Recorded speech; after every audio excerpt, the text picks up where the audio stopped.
Welcome back for another Help for YouTube Creators. In this one, I'm going to show you how to do a thumbnail for one of your videos.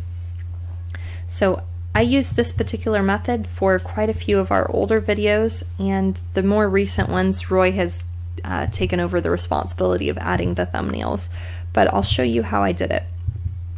So one of your videos, once it's uploaded, you press Edit, and then here it'll be Create Thumbnail. And it gives you a couple of options. Oh, by the way, the TB, that stands for TubeBuddy.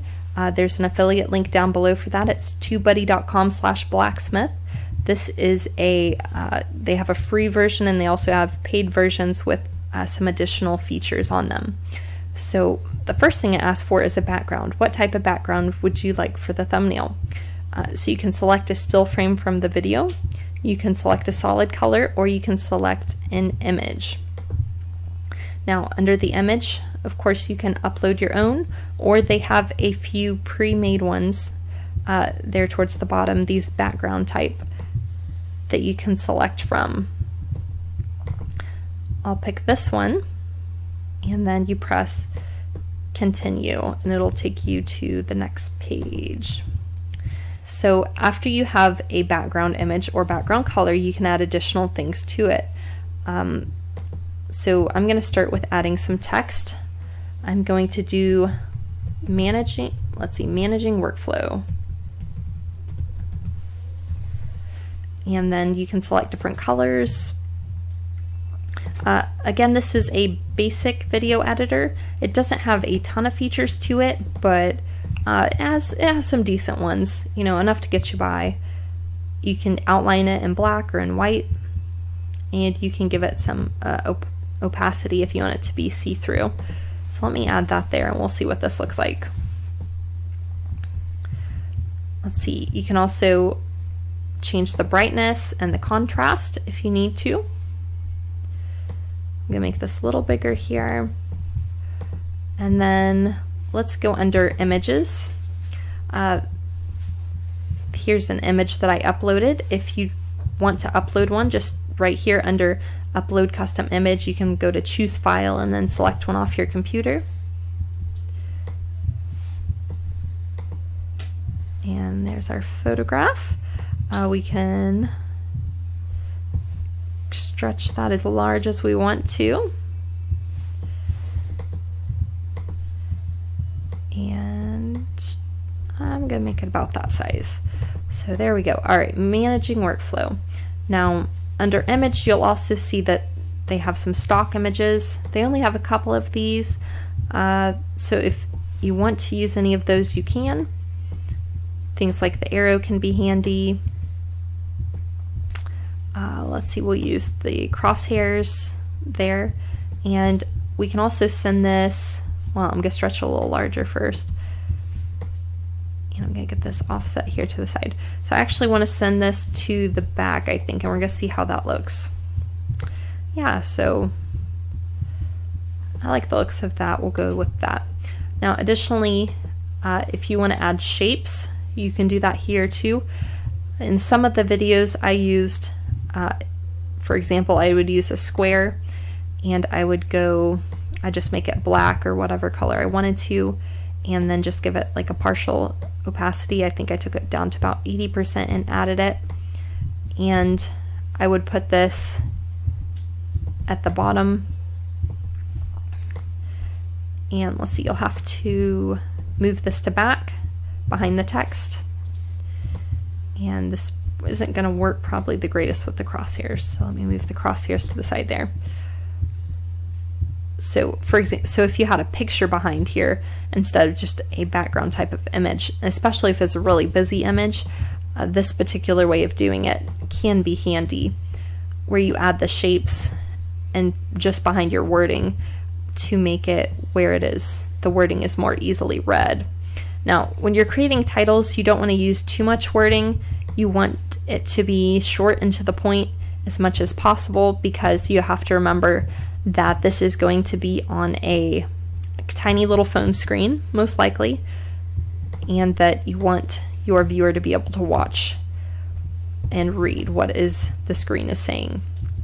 The other thing to note when you're making a thumbnail is that there is going to be a timestamp somewhere in this area right here, and so you will not want to put anything right there, especially if it's important, because it's just not going to show up.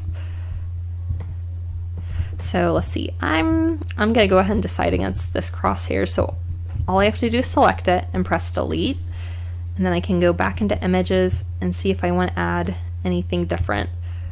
So maybe we'll try out this arrow, see how it goes. So I can grab it at the top and rotate it to point whichever way I want it to, and I can grab it at the corners to stretch it, and go for something like that. So again, it can be this thumbnail generator with TubeBuddy. It can be pretty well customized, especially if you have some photographs that you're wanting to add in there. With the amount of layers that it allows you to add, it does go further than what a basic photo editing software will. So for example, I had Picasa with some of my earlier thumbnails, and I was just overlaying text, but I had no way of adding shapes to it to get the additional layers. So once you're done there, you can either press continue, or you can also go save layers as a template. Now this is if you are wanting to do a series perhaps, and you're wanting to use the same or a similar type thumbnail multiple times. You can press save layers as template, and you can give it a name. I'll just call this one workflow, and it's going to add it to a list for you to where you can, when you come back into your thumbnail generator and you go into layers, you can import your previous template. So I'll press continue, and what it gives you next is a preview. This shows this actually shows you what it'll look like in the same amount of size, and it also puts it up here with the other search results that actually will show for workflow.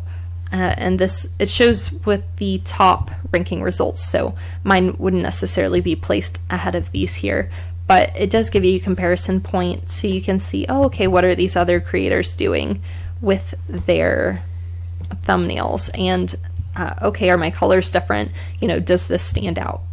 So, and they give some information over here, some different tips. They say use bright colors and high contrast images, include a close-up of a human face whenever possible, make sure the text is large enough to read, like I mentioned, and try to use fonts that are consistent with your brand. And additionally, as you'll notice up here, they have previews not only for YouTube but Facebook and Twitter that you can see as well. So I'm going to go ahead and press save and publish, and it says, are you sure you want to publish this? And I'll press yes. And then it's going to load it back in there for me and save it for this particular video. Now, since I already had a thumbnail in that video and I didn't like it, when I created this thumbnail, it's going to replace my previous thumbnail.